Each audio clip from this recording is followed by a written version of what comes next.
سلوا التاريخ كم مجدا سطرنا على صفحاته وبه تغنى. الحمد لله په داسې یو سیمینار کې و در اوایل جا دارد که از نهاد کلمات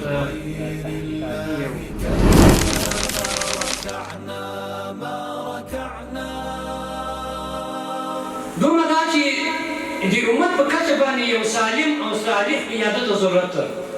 داسې یو صالح قیادت او مشري او زعامت چې دا ټول امت له یوې نقطې نه او له یو ادرسه او له یو ادنه یا یوې دارالخلافې نه کنټرول شي.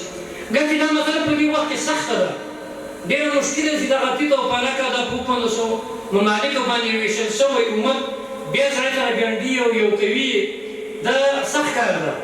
لکن لازمه ده چې موږ خپل نوي نسل ته د امت د یووالي د وحدت د اغېزه او فکره دا ورته انتقال کړو، په دې باندې کار وکړو او په دې باندې موږ د خپلې خولې تویې کړو تر څو موږ د امت او د تیت فرق او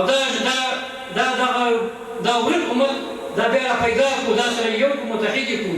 کله چې دا کار وکړو نو دا امت بیا انشاءالله خپل هغه تېره مجد و عظمت او دغسې خپله شان او شوکت دا به لاسته راوړي. دریم اطاعت او پیروي ده. په موږ باندې لازمه ده چې د خپلو امراو اطاعت وکړو. امیر المؤمنین عمر ابن الخطاب رضی الله تعالی عنه فرمایي چې لا اسلام بلا جماعه، اسلام تر هغو پورې په ځمکه نشي حاکمېدلی تر څو چې دې لپاره جماعت او ټولۍ موجود نه وي. بیا فرمایي چې ولا جماعت بلا امیر، چې امیر موجود نه وي جماعت رامنځته نه راځي.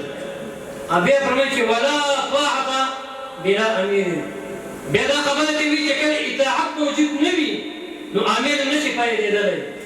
نو د امت د بیا ژوندي کولو دپاره، د امت د بیا قوت دپاره درېیمه لاره علما دا کوي چې د امت د اطاعت وکړي، د خپلو امراو اطاعت وکړي. هر هغه کار او هر هغه چاره چې زموږ حاکم او زموږ مشر یې موږ ته تلقینوي، په موږ باندې شریعت د اصولو خلاف نه وي، په موږ تاسو ټول باندې دا جبري او لازمه ده، دا راباندې واجب ده چې د دې امر اطاعت به کوو. سوري دا خبر نه دی چې په مکتب کې ولې په شاګرد باندې پګړۍ لازمي شوله، چې کله امیر امر وکړي چې پګړۍ وتړي بلکل یې تړلو، په ناروا یې امر نه ده کړی.